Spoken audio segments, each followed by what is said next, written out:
Hello everyone, welcome to digital food. आप ही लोगों में से बहुत सारे बच्चों की डिमांड थी कि सर एमपीपीजीसीएल के सिलेबस के बारे में बता दीजिए। इसलिए मैं इस वीडियो में जेई के सभी branches, mechanical, civil, electrical, electronics, सारे इंडिविजुअली सभी ब्रांचेस के कंप्लीट सिलेबस के बारे में डिस्कस करने वाला हूँ। आप अपनी अपनी ब्रांच के अनुसार वीडियो को फॉरवर्ड करके अपना सिलेबस देख सकते हैं। तो चलिए स्टार्ट करते हैं। तो दोस्तों, जैसा कि मैंने आपको पिछले वीडियो में ही बताया था कि एमपीपीजीसीएल के जितने भी पोस्ट हैं, हर एक पोस्ट के लिए एक कंप्यूटर बेस्ड टेस्ट होगा और उस सीबीटी में टोटल 100 क्वेश्चंस होंगे। 100 में से 75 क्वेश्चंस आपके सब्जेक्ट से रिलेटेड होंगे, जो आपका इंडिविजुअल मेन सब्जेक्ट है उससे रिलेटेड होगा। बाकी 25 क्वेश्चन आपके जीएस से रिलेटेड होंगे। टोटल परीक्षा की जो अवधि होगी वो आपकी 2 घंटे की होगी और इस एग्जाम में कोई भी निगेटिव मार्किंग नहीं रहेगा। तो सबसे पहले हम बात कर लेते हैं जीएस पोर्शन की, क्योंकि जीएस का जो 25 क्वेश्चन है वो सारे पोस्ट में उसका सिलेबस सेम रखा गया है। तो दोस्तों, ये है आपका जीएस का सिलेबस। इसमें टोटल 5 टॉपिक्स हैं। पहला टॉपिक है आपका न्यूमेरिकल एबिलिटी का, दूसरा है रीजनिंग एंड मेंटल एबिलिटी का, तीसरा है जनरल नॉलेज एंड अवेयरनेस का, चौथा है जनरल इंग्लिश का और पांचवा है power sector related general awareness based on publicly available information. इसमें आप देख सकते हैं जो जनरल अवेयरनेस वाला पोर्शन है उसमें ज्यादातर जो क्वेश्चन पूछे जाएंगे वो पावर सेक्टर से रिलेटेड पूछे जाएंगे। Power sector related current affair का मतलब ये है कि आपका कोल बेस्ड या न्यूक्लियर बेस्ड या सोलर बेस्ड, ठीक है, या फिर विंड बेस्ड, अगर कोई नया प्लांट कहीं पे किसी स्टेट में बन रहा है तो वो कितने मेगावाट का बन रहा है, ठीक है, उसका इंडियन इकोनॉमी पे क्या इफेक्ट होने वाला है। और बाकी इसके साथ ही साथ जैसे कोल बेस्ड है, ठीक है, कोल बेस्ड प्लांट है तो उनका एनवायरनमेंट पे क्या इफेक्ट हो रहा है, न्यूक्लियर का एनवायरनमेंट पे क्या इफेक्ट हो रहा है। तो इन सब के बारे में थोड़ी सी आपको करंट से रिलेटेड जानकारी होनी चाहिए। अब हम बात कर लेते हैं बाकी बचे 75 क्वेश्चंस के बारे में। उन 75 क्वेश्चंस में सिलेबस में कौन कौन से टॉपिक हैं उनके बारे में हम इंडिविजुअली हर एक पोस्ट के लिए बात कर लेते हैं। तो सबसे पहले हम देख लेते हैं जेई मैकेनिकल के सिलेबस के बारे में। यहाँ पे आप देख सकते हैं जो जेई मैकेनिकल का सिलेबस है उसमें सबसे पहला टॉपिक है आपका theory of machines and mechanisms. मतलब ये टॉम का पार्ट है। टॉम में आपका पूरा का पूरा सिलेबस जो आपने इंजीनियरिंग बैकग्राउंड में पढ़ा हुआ है वो आपको यहाँ पे कवर करना पड़ेगा। अगला है आपका engineering mechanics and strength of material. मतलब इसमें आपका मैकेनिक्स और सोम का सिलेबस कवर होगा। अगला है आपका थर्मल इंजीनियरिंग, ठीक है। तो थर्मल इंजीनियरिंग में आप देख सकते हैं ये बाकी सारे जो टॉपिक्स हैं इसमें ये आपके बेसिक थर्मोडायनेमिक्स से रिलेटेड पार्ट है। पूरा का पूरा आपका थर्मोडायनेमिक्स वाला जो पार्ट है वो आपको इसमें कवर करना पड़ेगा। अगला है आपका आईसी इंजन, ठीक है। तो आईसी इंजन में क्या है, ये भी आपका पावर प्लांट का पार्ट हो जाता है, ठीक है।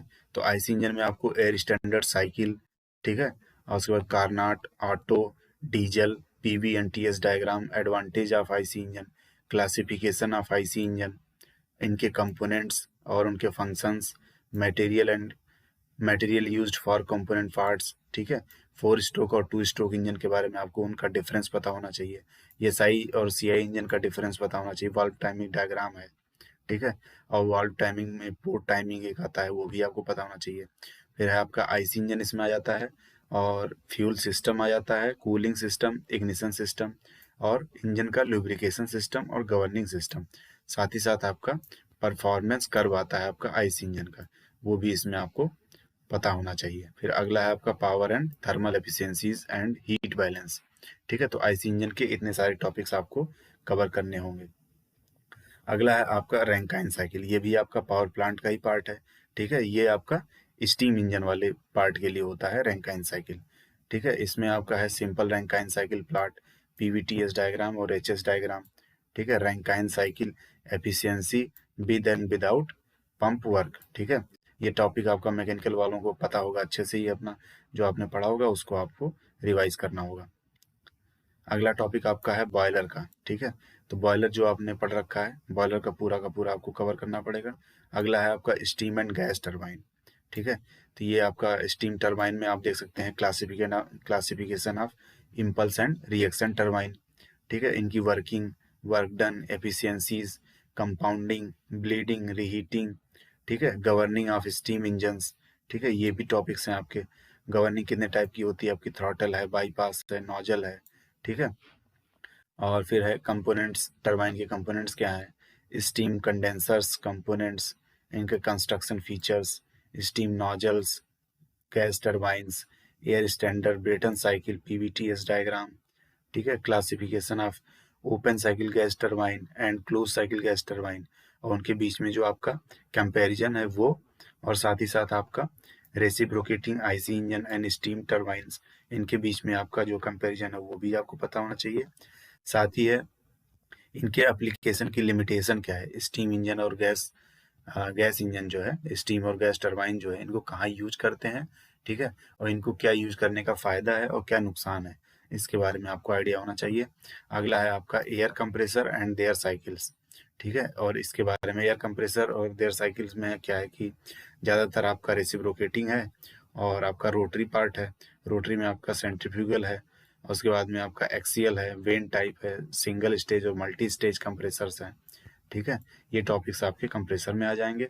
अगला है आपका आरएसी, ठीक है, रेफ्रिजरेशन एंड एयर कंडीशनिंग, इसमें आपका है कि रेफ्रिजरेशन साइकिल के बारे में पढ़ लेना आप, representation of cycles, PVTS diagram, PH diagram, ठीक है, बीसीआर साइकिल होती है, vapour compression cycle, vapour absorption cycle, उसकी सीओपी कोफिशिएंट ऑफ परफॉर्मेंस, फिर उसके बाद में रेफ्रिजरेंट कौन कौन से यूज होते हैं, उनका नॉमेनक्लेचर होता है, ठीक है, और प्रिंसिपल ऑफ रेफ्रिजरेशन प्लांट का प्रिंसिपल क्या होता है, और उसके बाद में आपका साइकोमेट्री, ठीक है, एयर कंडीशनिंग में आपकी साइकोमेट्री यूज होती है, उसके बारे में आपको पता होना चाहिए। फिर है रूम एयर कंडीशनिंग और सेंट्रल एयर कंडीशनिंग, ये टॉपिक्स आपके आ जाते हैं आरएसी में।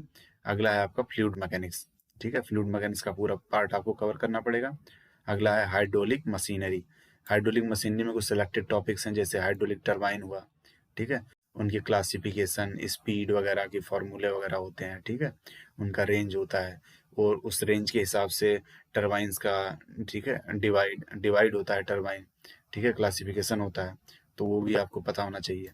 Selection of turbine, construction and working principles, ठीक है, फिर ऑपरेशनल फीचर है, पंप का क्लासिफिकेशन है, सेंट्रीफ्यूगल एंड रेसिप्रोकेटिंग पंप है, construction and principle of working है, ऑपरेशनल फीचर्स हैं, और परफॉर्मेंस एंड एप्लीकेशन है। तो ये पार्ट आपका हो जाता है हाइड्रोलिक मशीनरी का। अगला आता है आपका मैन्युफैक्चरिंग साइंस का। मैन्युफैक्चरिंग साइंस में आपका टोटल पूरा थ्योरी वाला जो सब्जेक्ट पूरा सिलेबस है वो आपका इसमें कवर होगा, ठीक है, तो ये रहा आपका मैकेनिकल का सिलेबस।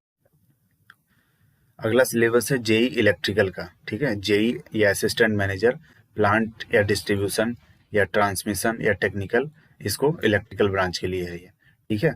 इसमें आपका जो पहला टॉपिक है वो आपका है इलेक्ट्रिकल इंजीनियरिंग फंडामेंटल्स, ठीक है, पहला टॉपिक आपका आएगा इलेक्ट्रिकल इंजीनियरिंग फंडामेंटल का, इसमें आपको ये सारे टॉपिक्स कवर करने होंगे, ठीक है। अगला है आपका इलेक्ट्रिकल सर्किट्स, ठीक है, सेकंड जो आपका टॉपिक है वो इलेक्ट्रिकल सर्किट है। इलेक्ट्रिकल सर्किट में इतने सारे टॉपिक्स जो आपने पढ़ रखे होंगे उनको आपको कवर करना होगा। अगला है आपका है वो है मेजरमेंट्स एंड मेजरिंग इंस्ट्रूमेंट्स, ठीक है, मेजरमेंट एंड मेजरिंग इंस्ट्रूमेंट्स में ये सारे टॉपिक्स हैं, जैसे फंडामेंटल्स ऑफ मेजरमेंट्स है, एक्यूरेसी है, ठीक है, प्रिसीजन एंड स्टैंडर्ड्स है, ब्रिजेस पोटेंशियोमीटर्स हैं, मूविंग कॉइल्स हैं, मूविंग आयरन है, डायनामोमीटर है, इंडक्शन एंड टाइप्स इंस्ट्रूमेंट्स है, ठीक है, measuring of voltage current power energy, ठीक है, and power factor, instrument transformers and digital volt meter है, मल्टीमीटर है, एलसीआर मीटर है, फेज टाइम है, ठीक है, फ्रीक्वेंसी मेजरमेंट है, क्यू मीटर है, ऑसिलोस्कोप है, पोटेंशियोमेट्रिक रिकॉर्डर्स हैं, एरर एनालिसिस एंड कंपनसेशन है, ठीक है, बेसिक्स ऑफ सेंसर है, सेंसर्स मतलब जैसे ट्रांसड्यूसर हो गया, basics of data acquisition systems हैं, एक्सटेंशन ऑफ रेंज है, ठीक है, ammeter, volt meter, watt meter है, मेगर है, ओम मीटर है, एनर्जी मीटर है, ठीक है, सीआरओ है, और सिग्नल जनरेटर है, फंक्शन जनरेटर है, सीटीपीटी है, और उनके यूज हैं,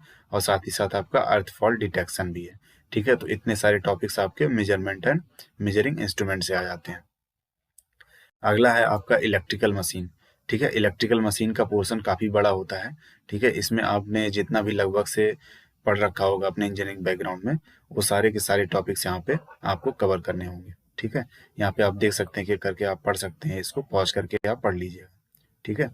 अगला है आपका जनरेशन, ट्रांसमिशन एंड डिस्ट्रीब्यूशन का, ठीक है, जनरेशन, ट्रांसमिशन एंड डिस्ट्रीब्यूशन में आपका सिलेबस है, इसमें इतने सारे टॉपिक्स हैं, ठीक है, इनको भी आप पढ़ सकते हैं। नेक्स्ट है आपका power system operation and protection. ठीक है, पावर सिस्टम भी आपका एक सब्जेक्ट होता है इंजीनियरिंग में। उसमें आप देख सकते हैं various elements of power systems है, रिप्रेजेंटेशन ऑफ पावर सिस्टम है, इंटरकनेक्शन है, fault analysis, types of fault है, शॉर्ट सर्किट है, ठीक है, current for symmetrical fault, switch gear है आपका। ठीक है, स्विच गियर में आपका फ्यूज है, आइसोलेटर है, सर्किट ब्रेकर्स है, टाइप्स ऑफ सर्किट ब्रेकर्स हैं, ठीक है, रेटिंग ऑफ सर्किट ब्रेकर है, principle of arc extension by oil and air है, एचआरसी है, फ्यूजेस है, ठीक है, purpose of protective system, requirement and selection, protection against over voltage and earth leakage over current. ठीक है, उसके बाद आता है आपका प्रोटेक्टिव रिलेज, इसमें आती हैं प्रोटेक्टिव रिलेज की टाइप क्या है, प्रिंसिपल क्या है, वर्किंग क्या है। फिर आपका इसी में आता है बुकोल्ज रिले।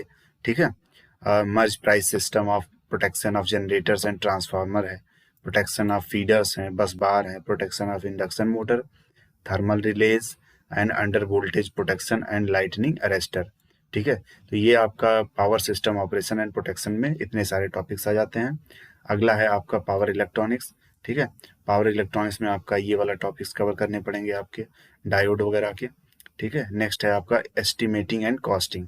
एस्टिमेशन एंड कॉस्टिंग में आपका एलिमेंट्स ऑफ एस्टिमेटिंग में डोमेस्टिक एंड इंडस्ट्रियल वायरिंग, ठीक है, service connections, substations, overhead lines, ST and LT lines, estimating and costing of repair maintenance of electrical devices and equipments. ये चीज़ें आपको estimating and costing में cover करनी होंगी। अगला है आपका यूटिलाइजेशन ऑफ इलेक्ट्रिक पावर। इसमें इलेक्ट्रिक ड्राइव है, इलेक्ट्रिक हीटिंग है, इलेक्ट्रिक वेल्डिंग है, इल्यूमिनेशन है, पावर फैक्टर इम्प्रूवमेंट्स हैं, ठीक है, इलेक्ट्रोकेमिकल प्रोसेसेस हैं एंड स्टोरेज बैटरीज हैं। फिर नेक्स्ट आपका आता है 10वां टॉपिक आपका है इंजीनियरिंग कंजर्वेशन एंड ऑडिट का। इसमें आपको इसमें आपको energy conservation basics, energy conservation in electrical machines, energy conservation in electrical installation systems, energy conservation through cogeneration and tariff, और energy audit of electrical system. ठीक है, इतने सारे टॉपिक्स आपके इलेक्ट्रिकल सब्जेक्ट से कवर करने होंगे। अब हम बात कर लेते हैं जेई इलेक्ट्रॉनिक्स इंजीनियरिंग के बारे में। ठीक है, इलेक्ट्रॉनिक्स इंजीनियरिंग का जो सिलेबस है, इसमें आपका पहला टॉपिक जो आता है बेसिक इलेक्ट्रिसिटी का, अगला है इलेक्ट्रॉनिक कंपोनेंट्स एंड मटेरियल्स का। ठीक है, इलेक्ट्रॉनिक कंपोनेंट एंड मटेरियल हो गया। फिर नेक्स्ट है आपका इलेक्ट्रॉनिक इंस्ट्रूमेंट्स एंड मेजरमेंट्स हैं। इसमें आपके इतने सारे टॉपिक्स हैं, ठीक है, ये सारे आपको कवर करने होंगे। फिर चौथा है आपका आता है इलेक्ट्रॉनिक्स डिवाइसेस एंड सर्किट्स। इसमें आपको ये सारे टॉपिक्स कवर करने होंगे, जैसे मल्टी स्टेज ट्रांजिस्टर हो गया, एम्पलीफायर है, ठीक है, ट्रांजिस्टर ऑडियो पावर एम्पलीफायर है, फीडबैक इन एम्पलीफायर्स हैं, ठीक है, साइनोसॉइडल ऑसिलेटर है, ट्यून्ड वोल्टेज एम्पलीफायर है, ऑप्टो इलेक्ट्रॉनिक डिवाइसेस हैं, इनके एप्लीकेशंस हैं, ऑपरेशनल एम्पलीफायर है, वेव शेपिंग सर्किट्स हैं, मल्टी वाइब्रेटर सर्किट्स है, time based circuit, wave form, ठीक है, ट्रायंगुलर एंड ट्रेपेजॉइडल। फिर आपका आता है आईसी, ठीक है, आईसी 555, ठीक है, फिर आता है रेगुलेटेड पावर सप्लाई है आपका, पीएलएल है, और उनके एप्लीकेशंस हैं। साथ में आपका आता है थायरिस्टर एंड यूजेटी। इतनी सारे टॉपिक्स आपको इलेक्ट्रॉनिक डिवाइसेस एंड सर्किट्स में आ जाते हैं। अगला टॉपिक है आपका डिजिटल इलेक्ट्रॉनिक्स। डिजिटल इलेक्ट्रॉनिक्स में आपको ये पूरा का पूरा आपका सब्जेक्ट कवर करना होगा। नेक्स्ट है आपका इंट्रोडक्शन टू माइक्रो प्रोसेसर्स। ठीक है, ये आपके सब्जेक्ट हैं, इसमें आपको पूरा कवर करना होगा ये टॉपिक। अगला है आपका network filters and transmission lines, और 8वां है आपका कम्युनिकेशंस। उसके बाद 9वां है कंज्यूमर इलेक्ट्रॉनिक्स। ठीक है, कंज्यूमर इलेक्ट्रॉनिक्स। तो इतने सारे टॉपिक्स आपके आते हैं इलेक्ट्रॉनिक्स इंजीनियरिंग के लिए। ठीक है, तो इलेक्ट्रॉनिक्स इंजीनियरिंग में ये सारे सब्जेक्ट आपको बाकी 75 क्वेश्चन के लिए कवर करने होंगे। अगला है जेई सिविल का। तो जेई सिविल में आपका जो पहला टॉपिक है वो आपका है बिल्डिंग मटेरियल का। ठीक है, बिल्डिंग मटेरियल में आपके इतने सारे टॉपिक्स हैं, इनको कवर करना होगा। ठीक है, नेक्स्ट है आपका estimating and costing and evaluation. ठीक है, फिर थर्ड आपका आता है सर्वेइंग का। सर्वेइंग का अपना इतना सारा जो आपका प्रिंसिपल वगैरह है, ठीक है, ये सारे टॉपिक्स आपको सर्वेइंग सब्जेक्ट में कवर करने होंगे। फिर नेक्स्ट है आपका सॉइल मैकेनिक्स। सॉइल मैकेनिक्स आपको पूरा पढ़ना होगा। नेक्स्ट है हाइड्रोलिक्स। ठीक है, हाइड्रोलिक्स के इतने ही टॉपिक्स हैं, इसमें ज़्यादा नहीं है। फ्लूइड प्रॉपर्टीज हैं, हाइड्रोस्टैटिक्स है, ठीक है, मेजरमेंट्स ऑफ फ्लो है, Bernoulli's theorem and its applications हैं, साथ में टरबाइन है, फ्लो थ्रू पाइप्स है, फ्लो इन ओपन चैनल है, weirs, flumes, spillways, pumps and turbines. इतने टॉपिक्स आपके हाइड्रोलिक में हैं। नेक्स्ट है आपका इरिगेशन इंजीनियरिंग। ठीक है, इरिगेशन इंजीनियरिंग में आपको ये सारे टॉपिक्स कवर करने होंगे। अगला है आपका ट्रांसपोर्टेशन इंजीनियरिंग का। ठीक है, ट्रांसपोर्टेशन इंजीनियरिंग में आपको highway engineering, cross sectional elements, geometric design, ठीक है, types of pavements, pavements material, aggregates, ठीक है, bitumen, different tests, design of flexible and rigid pavements, ठीक है, वाटर बाउंड मैकडम है, ठीक है, एंड वेट मिक्स मैकडम है, ग्रेवल रोड है, बिटुमिनस कंस्ट्रक्शन है, रिजिड पेवेंट ज्वाइंट है, पेवेंट मेंटेनेंस है, हाईवे ड्रेनेज है, रेलवे इंजीनियरिंग है। रेलवे इंजीनियरिंग में आपके कंपोनेंट हैं परमानेंट वे के, ठीक है, स्लीपर्स हैं, ballast fixtures, fastenings, track geometry, points, crossings, track junction and station and yards. ठीक है, इतने सारे टॉपिक्स आपके ट्रांसपोर्टेशन इंजीनियरिंग में होंगे। 8वां है आपका एनवायरमेंटल इंजीनियरिंग। ठीक है, और फिर 9वां है आपका स्ट्रक्चरल इंजीनियरिंग। स्ट्रक्चरल इंजीनियरिंग में आपको इतने सारे टॉपिक कवर करने होंगे। 10वां है आपका कंक्रीट टेक्नोलॉजी। ठीक है, कंक्रीट टेक्नोलॉजी के बाद आता है आपका आरसीसी डिजाइन। आरसीसी डिजाइन के बाद आपका स्टील डिजाइन। स्टील डिजाइन में steel design and construction of steel columns, beams, roof trusses end plate girders. तो इतने सारे टॉपिक्स आपके सिविल इंजीनियरिंग में आते हैं।